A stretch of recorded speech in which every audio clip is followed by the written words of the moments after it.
Good evening, everybody. It's my great pleasure to invite you for this FCA activity, which we have initiated. This will be an activity on Monday evenings at 7 to 9 p.m., 7 to 8 p.m. actually, 1 hour. And I bring greetings from the Bangalore chapter of IACTA. And I would like to thank FCA, that is the Forum of Cardiac Anesthesiologists, and the founding members of FCA, Dr. Suresh Gaste, Dr. P.M. Chandrasekhara, Dr. A.M. Jagdish, and Dr. Murali C. for having being pioneers in this field in this country. The current office bearers are Dr. Prabhu Shankar, Dr. Keshamurthy, and Dr. Manjunath. I am grateful to them for taking a lead in this venture. And Dr. Jagdish is here. I would like him to say a few words before I actually start the session. Thank you, Dr. Muralidhar. So this topic of recent advances in cardiac perioperative care it has become so pertinent that a whole day session can be dedicated for that purpose. This is because of the technological, technical, and clinical developments that are taking place. Earlier, the achievements and changes used to take place once in 10 years, but now it is rapid and it's less than 5 years or even lesser. Hence, the update regarding this is mandatory. Right from the induction techniques, monitoring methodologies, and post-operative care, they have undergone a complete change. Minimally invasive surgery, regional anesthesia techniques, pain-relieving measures have made fast-tracking inevitable. Point-of-care testing, transvasal echo, and cardiac MRI have made the perioperative care an objective one. Cardiac cath lab, which is no more relaxation room for the anesthesiologist, where pediatric interventions, electrophysiological procedures are in full flow. Hybrid theatres may become the order of the day in future. Let us kickstart this series of recent advanced lectures by none other than Dr. K. Muralidhar, the pioneer in cardiac anesthesia and transesophageal echocardiography from Narayana Vidyalaya. He's going to speak on probably the cardiac pacemakers and the recent advances among themselves. Thank you. Dr. Muralidhar, please. Thank you, Jagdish, for that kind words. To begin with, I will say that the first pacemaker implantation was performed in 1958, which is about 70 years ago, 60 years ago. Since then, the number of pacemaker implantations done has increased exponentially. And now there are 3 million patients with pacemaker in the United States alone, 3 million patients. And over 300,000 patients with implantable cardioverter defibrillator in United States. Approximately 20,000 pacemakers are implanted in India every year. And this is a significant problem because there's a lot of confusion when patients with pacemakers, implanted pacemakers, present for surgery. So when you encounter a patient who is supposed to have a pacemaker, we have to be very careful because there are 3 different types of electronic devices which are implanted. There are 3 different devices. One is the actual permanent pacemaker, which is normally used to keep the heart rate within the normal range for a given patient. That is the cardiac pacemaker. Second one is implantable cardioverter defibrillator, which is usually labeled as AICD, implantable cardioverter defibrillator. And the third device is cardiac resynchronization therapy device, which is used in patients who have left ventricular failure and widened QRS complex. So these 3 are different, but they are not mutually exclusive in the sense that one type of device may contain 2 or more type of devices within the structure of the device. That is, these are called as combo devices. So we have to be careful to know which device we are dealing with.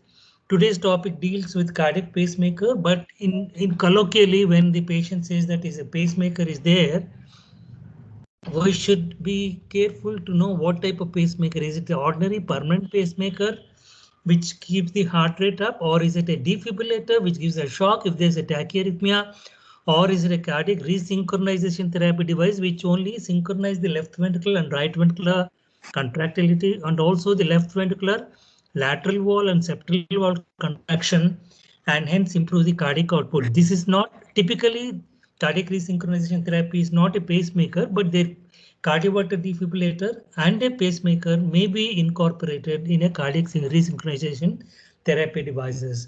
So I am spending little time here because we have to identify differently the functions and then the management depends upon the what type of electronic device we are using. The current day pacemaker is quite small. It can be implanted subcutaneously in the deltopectoral groove, usually on the left side. It is it is of the size of one's palm and it contains the electrical leads which go inside the heart into the endocardial tissues and then cause the electrical stimulation of the heart which is needed for that particular patient. Let us take this case scenario. This is a real case scenario. 70-year-old male presented to the hospital with chest pain of 6-month duration. And he was previously admitted with acute coronary syndrome, non-ST segment elevation MI, and was discharged in a stable condition, but he continued to have chest pain, especially with mild exertion, and he underwent coronary angiography. The angiography I will show it to you in the subsequent slide. In addition to this history, he had a permanent pacemaker implantation done in 2012, that is about 8 years ago, for symptomatic bradycardia due to complete heart block, which means that the patient had a complete heart block and permanent pacemaker was implanted 8 years ago and he was pacemaker dependent because the intrinsic heart rate was lower than 40 beats per minute and he was becoming symptomatic whenever the pacemaker function was turned off. So this is symptomatic bradycardia which was treated with permanent pacemaker implantation. His ECG before surgery showed a heart rate of about 60 beats per minute with pacing complexes. You can see the basic pacemaker spikes here. Actually, it's a dual chamber pacemaker, which is DDD pacemaker. We'll come to that in a while from now. So the ATR stimulated, and then after a pause of the atrioventricular delay, after a short pause of about 120 to 150 milliseconds, the ventricle is stimulated. So in a typical DDD, you might find 2 spikes.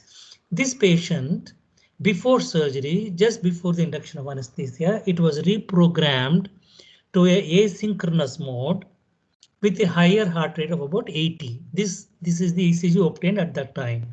So the pacemaker, which was initially set to about 60 beats per minute, was increased to about 80, and this was a synchronous mode was converted into asynchronous mode. Why this was done, we'll come to that in a short while from now. And this was the X-ray. You can see the 2 leads, the pacemaker on the left deltopectoral groove, and the 2 leads, one in the right ventricle, right atrium, and the other one in the right ventricle. So there is no shock coil here. So it's a clear-cut case of permanent pacemaker. Kindly keep your mics muted, please. Please keep your mics muted unless you're speaking to the audience here. Please keep the mics muted. Kindly keep the mics muted. In the discussion time, you can switch it on and then we can speak to each other. Till that time, please keep it muted. So this is clearly a permanent pacemaker. It is not a cardioverter defibrillator because there is no shock coil and it is not a cardiac resynchronization therapy because in resynchronization therapy there will be left ventricular lead and sometimes that is called biventricular pacing. This is the record of the pacemaker obtained just before the parameters were changed to asynchronous mode and the heart rate was increased to 80. This was set to about 60 beats per minute and battery life was good. And this was a DDD type of pacemaker. And when we saw the angiography, there was a mid-segment LAD lesion, 100% block, and the PDA was also at the origin blocked 100%, and right coronary, the circumflex also was significantly blocked. So this is a case of triple vessel disease with chest pain, ischemic heart disease with permanent pacemaker coming for coronary artery bypass grafting. In addition, he had comorbidities in terms of diabetes mellitus, hypertension, and mild renal failure. These are some of the comorbid conditions we are likely to encounter in these patients. He is a elderly gentleman, 74-year-old. So before we actually encounter, I mean to say, tackle this case, we need to know what is a pacemaker, what are the different types, what is the effect of pacing, especially in terms of atrial contribution to the left ventricular filling, and what is the algorithm for anesthetic management. Especially we have to concentrate here on the use of electrocautery here. The pacemaker is a device that produces artificial electrical stimulation of the cardiac tissue, leading it to contract. Simple to understand, there's a lead which stimulates the ventricle or the atrium, depending upon the type of pacemaker you are using, or it could be both in a sequential manner, leading to the cardiac contraction. The implantable pulse generator system will have a pulse generator and the electrical leads and then the programmer. What are the types of pacemaker? Pacemakers can be broadly classified in temporary and permanent. Permanent are otherwise also called as implantable permanent pacemakers. The basic difference is that in temporary pacemakers, the pulse generator is outside the body, and the electrodes and the lead system leading from the pulse generator will traverse the vascular system, especially venous system, and they will lie within the heart. These are endocardial, or on the surface of the heart during cardiac surgery. These can be epicardial. So both types are available. The temporary pacemaker can be leads may be within the heart or outside the heart, as the case may be, respectively, in the endocardial pacing and epicardial pacing, respectively. In the implantable type of pacemaker, the pulse generator is implanted within the body, and the electrode lead system leads from the pulse generator to the inside of the heart or outside of the heart, depending upon the type. Then we have single chamber and dual chamber pacemakers. In a single chamber pacemaker, pacing lead is implanted into either the ventricle or the atrium. There's a single lead which is going into the ventricle or the atrium. If it's a ventricular pacing, it will be in the ventricle. If the atrial pacing, it will be the atrium. Atrial pacing may be used if the atrioventricular conduction is normal. In the dual chamber system, we have two leads, one in the atrium and the other in the ventricle, which are sequentially stimulated after delay of the approximately equal to the AV nodal delay. This is a picture of a dual chamber pacemaker with the lead in the right atrium and in the right ventricle. And these arrows show the leads. And this is the pulse generator in the left subcostal, what do you call the deltopectoral groove. These are some of the radiographic images of various types of implantable electronic devices. Some of them are, this is a temporary single chamber pacing lead. This is single chamber permanent pacing lead with the pacemaker lead in the RV. This is a dual chamber permanent pacing lead. This is the case which we have mentioned. The case scenario had a dual chamber permanent pacing lead, and this is a single chamber AICD, that is automatic implantable defibrillator, converter defibrillator. There's a shock coil, you can see. This is the lead is in the right ventricle.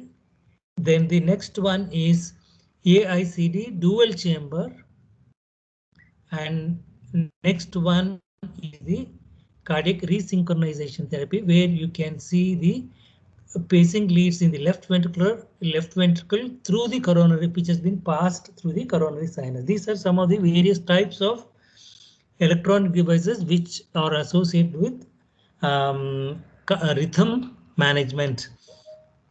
And the last one is the patient with who underwent LVAD insertion in our center who had a permanent pacemaker implanted.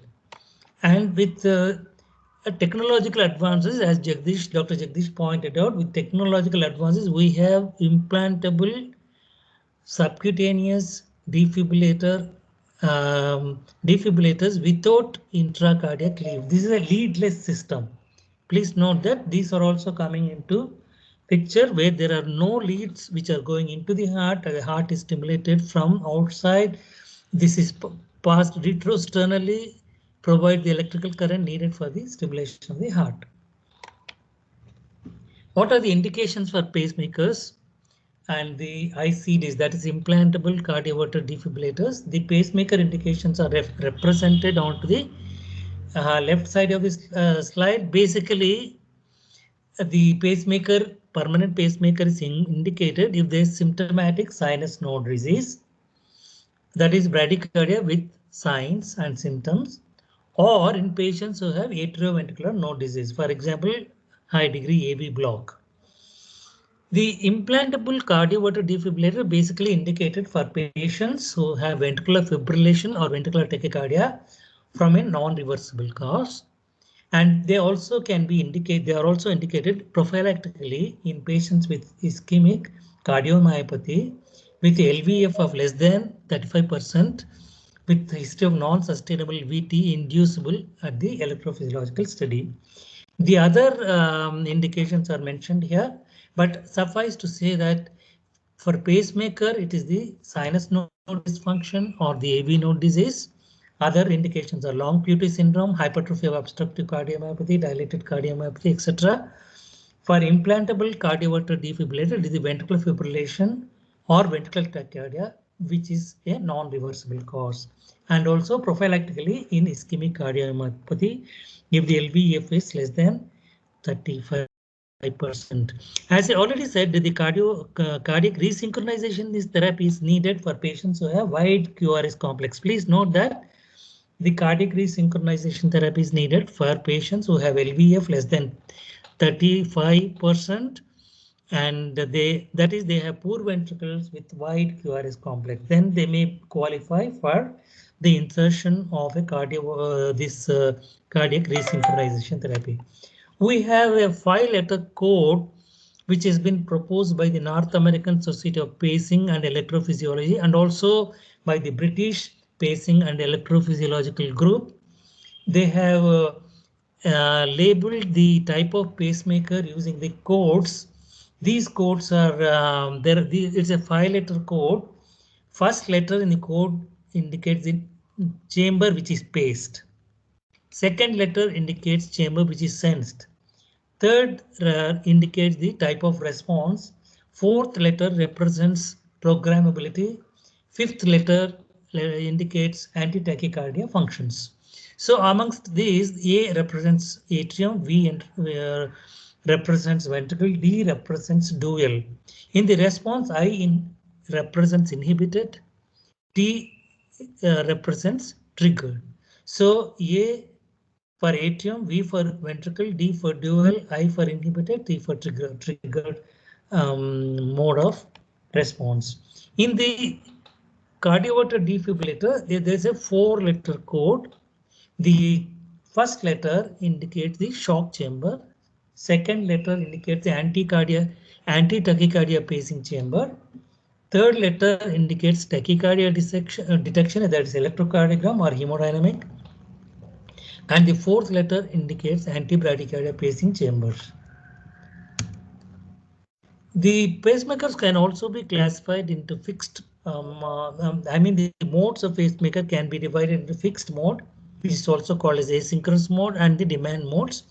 In the fixed mode, the pacemaker delivers the stimuli at a constant rate without, irrespective of the heart's intrinsic rhythm. It keeps on delivering the impulse at a constant rate, irrespective of the patient's intrinsic heart rhythm. Whereas in the demand mode, pacemaker does not deliver the signal, or it can trigger the activity of that particular chamber depending upon the sensed intrinsic activity. So demand mode and fixed mode. So some of the terminologies will quickly go through the single chamber modes on the left side and dual chamber modes on the right side. Coming to AOO mode, AOO represents atrial pacing. There is no sensing and there is no response. So it's a fixed mode of atrial pacing. This is used in patients who have normal AV conduction. Coming to the VOO mode, it's also a fixed mode of pacing where the ventricle is paced. There is no sensing mechanism, and this is asynchronous in the sense that it does not sense the intrinsic electrical activity of the ventricle if at all it is there. This is used in patients, especially post cardiac surgery, when we are not sure of the AV conduction. Then AAI is a mode where we are pacing the atrium and also sensing the atrium, and if there is intrinsic P wave present, the pacing is inhibited. I indicates inhibition. Then coming to VVI is similar to what we talked about AAI, excepting that the lead is in the ventricle. It's a synchronous mode of pacing, ventricular sensing. The sensed intrinsic QRS inhibits the ventricular pacing. VAT is the pacing is in the ventricle, sensing is in the atrium.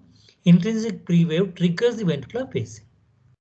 If there's intrinsic P wave, that triggers the ventricular pacing, and hence this is not suitable for patients with atrial arrhythmias.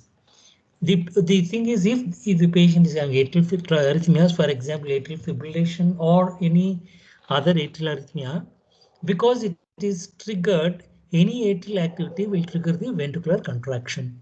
So if though at the time of placement of the pacemaker, atrial rate might have been lower, because of the atrial arrhythmia, if the atrial rate goes up, that will be transmitted to the ventricle and the ventricular rate suddenly jumps up as a result of triggered atrial sensing mechanism.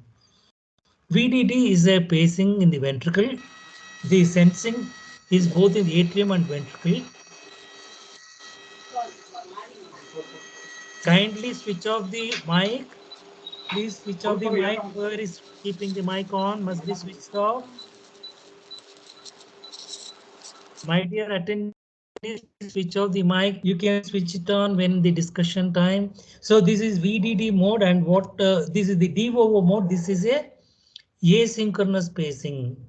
The atrium and the ventricular lead both are paced. This is the pacing chamber. Both are being paced, but there is no sensing activity and there is no response to any intrinsic activity. So this is a fixed mode of dual chamber pacing. And then we'll go to DDD, which is the universal mode of pacing, where both atrium and ventricular pacing, both chambers are sensed, and intrinsic P wave and intrinsic QRS can inhibit pacing, and intrinsic wave can trigger a paced QRS. So this is the universal mode most often used, and some of the ECG strips associated with these are shown in the next subsequent slides. This is normal sinus rhythm, P wave followed by normal QRS, ST segment, and T wave. These are the asynchronous modes. AOO, the atrial activation spike, atrial spike is seen, followed by AV conduction and a normal looking QRS complex. VOO is an asynchronous fixed mode where the atrium is not paced, but the ventricle is paced at a constant rate irrespective of the intrinsic ventricular rhythm. DOO is dual chamber pacing, which is a fixed mode. The pacing occurs irrespective of the intrinsic electrical activity of the atrium or the ventricle. So there is a atrial spike followed by ventricular spike with a gap of 120 to 150 milliseconds, which is the AV nodal delay. And this is atrial paced rhythm. Please note that this rhythm may be easily confused with normal sinus rhythm. If the atrial pacing spike is as small as is shown here, atrial pacing spike is not very well visualized.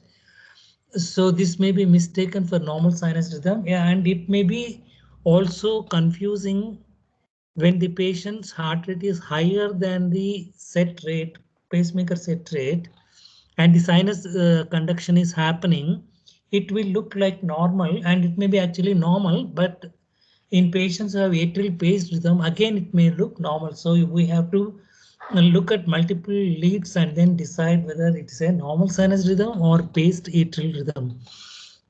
This is a AAI pacing where atrial activity, if it is present, for example, in this beat, the pacemaker will not deliver the electrical stimulus. So this is a normal PQRS complex, whereas here the P wave did not occur spontaneously, and hence the pacemaker spike was delivered. I think the pacing stimulus was delivered. Similarly, VVI pacing is a ventricular sensing with inhibition of pacing with inherent atrial activity. And this is the DDD mode, which we said it's a dual chamber mode and it's a synchronous mode. There's atrial spike followed by ventricular spike and then the ventricular contraction. When you talk about hemodynamics of pacing, the most important thing is the atrial contribution to the ventricular stroke volume is very important, because some of these patients ventricles as a result of chronic ischemic heart disease or any other such pathology. So the atrial systole must be incorporated as much as possible, wherever possible, when you are doing pacing. That is, you must use dual chamber pacing to get the advantage of atrial contraction to be able to provide adequate preload to the left ventricle. Coming to the problems during cardiac or non-cardiac surgery, the most important problem is electromagnetic interference by the cautery, electrocautery, which is part and parcel of any surgical procedure, especially if it's a major surgery or especially if it's a major surgery. The surgery without use of electrocautery is unthinkable, but this causes a major interruption with pacemakers, especially those who have inhibition or their response to stimulation is either triggered or inhibition. The other things which can interfere with the pacemaker function are mentioned here: body vibrations, skeletal myopotentials, electroconvulsive therapy, succinyl fasciculations, myoclonic movements, etc. may interfere, and some of the competing rhythms can occur as a result of myocardial ischemia, metabolic physiological disturbance, digitoxicity, exposure to high catecholamine levels, long QT syndrome, hypothermia, etc. As I said, electrocautery is the most common hospital source for pacemaker electromagnetic interference. Electrocautery should, if used within 6 inches of an implanted pacemaker, it has a potential to cause permanent loss of pacemaker output. And to minimize this, these are the suggested list of things which can be done. Use of bipolar cautery. If it is unipolar cautery, ground plate should be arranged in a path away from the pacemaker. For example, if you're doing a surgery below the umbilicus, the cautery may be used below umbilicus. When the cautery plate is used, cautery plate is also used below umbilicus. So we are not, the cautery pathway, electrical pathway of the cautery is not passing through the upper portion of the body where the pacemaker is situated. So in such cases, we can do the case without changing any of the parameters of the pacemaker, because we are doing the surgery in the lower extremity or lower abdomen, and the cautery plate is placed in the lower part of the body. The most important thing is pulsatile flow of the blood must be monitored. Most useful method to monitor is that is a plethysmographic tracing of the pulse oximeter. If previously we used to have hand on the pulse, now we can effectively use the plethysmographic tracing of the pulse oximeter, and also if the patient is having arterial line, looking at the artery line, we can know that there is a pulsatile perfusion. Request the surgeon to reduce the electrocautery time. Program the pacemaker to asynchronous operation. If this is not possible, place a magnet over the device. Shield the pulse generator from beams of strong ionizing radiations. Do not place the cardioverter defibrillator paddles directly over the pulse generator and use the lowest possible energy shock in case of ventricular fibrillation. And battery powered cardio does not interfere with the pacemaker. Before the pacemaker, patient with pacemaker is taken for surgery, the programmer can be used for evaluation of pacemaker performance, obtaining current program information, and perioperative. See, the pacemaker can be reprogrammed. This is the report from a pacemaker programmer. You can see what is the battery life, and also you know what are the original settings.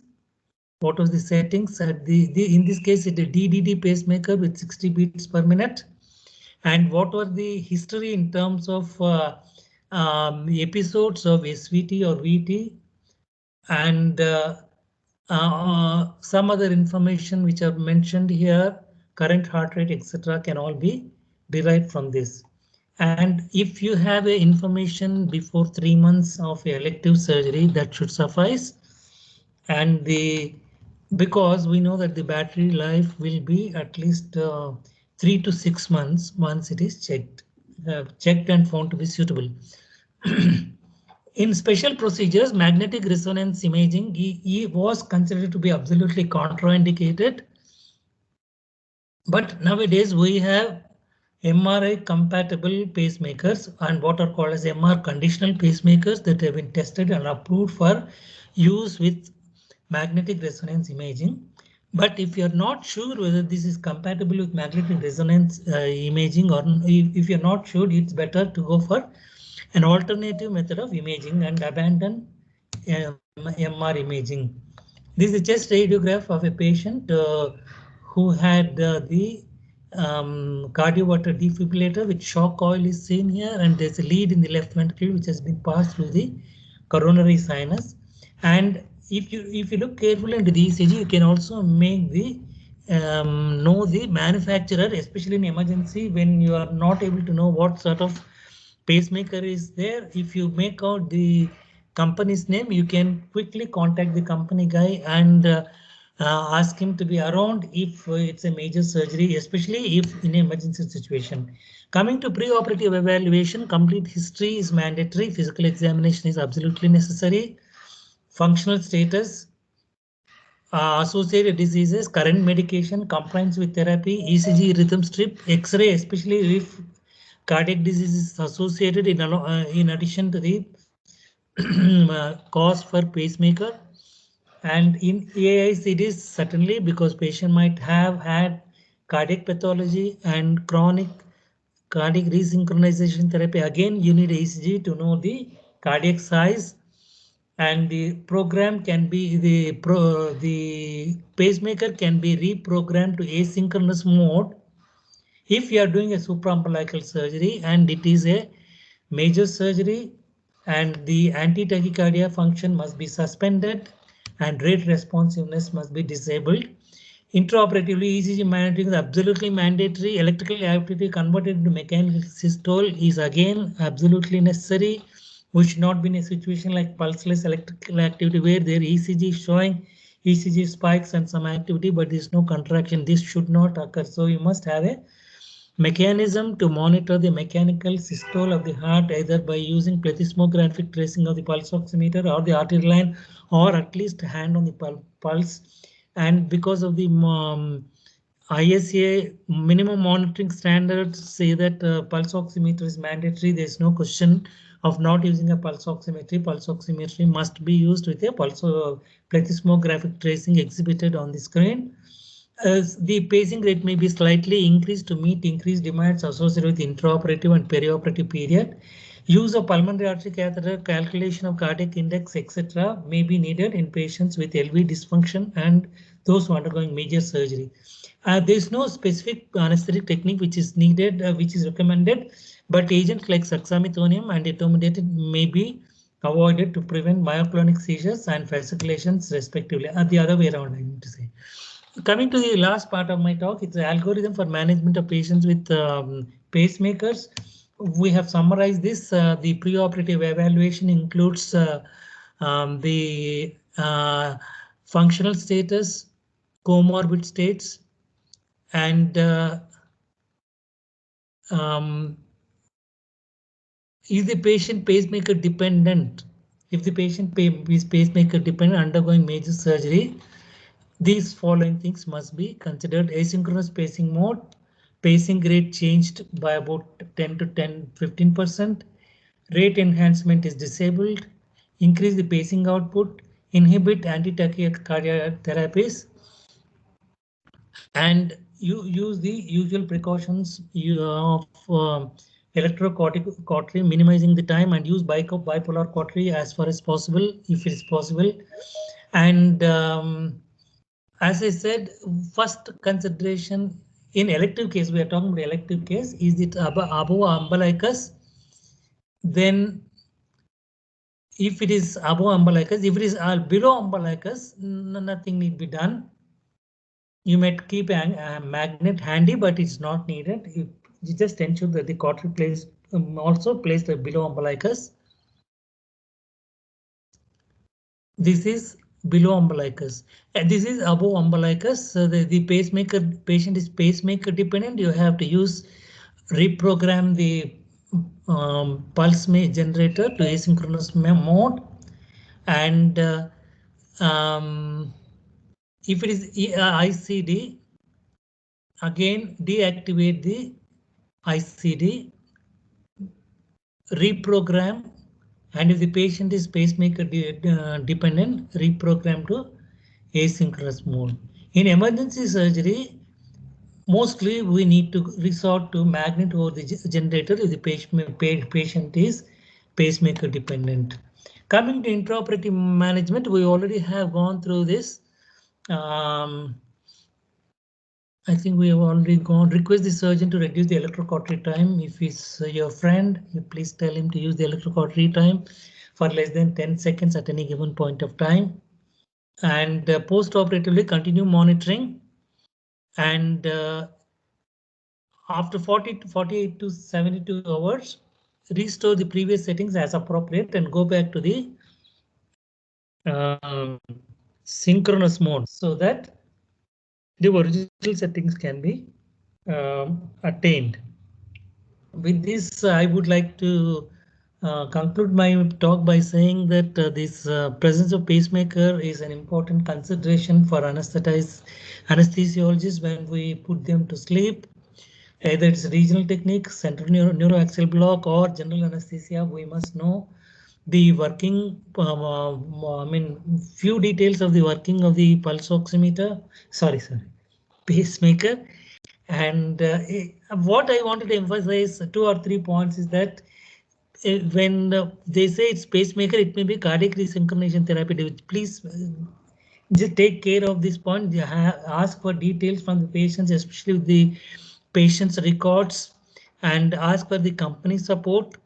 And the second thing I would like to emphasize is monitor the pulsatile perfusion when you're using when there's a pacemaker and you're using electrocautery, and apply all the electrocautery regulations which are necessary in a patient's pacemaker. And last but not the least, maintain the internal milieu, which is very important. If the internal milieu is disturbed terribly, the pacing threshold will vary and the pacemaker may fail at a critical juncture. So the internal milieu, if I say internal milieu, it means that the good blood gas tensions within normal range, acid base status within normal range, and electrolytes, especially electrolytes, must be within the normal range, and maintain adequate mean arterial pressure all through the surgical procedure. With that, I would like to thank you, and thank you for your patient hearing.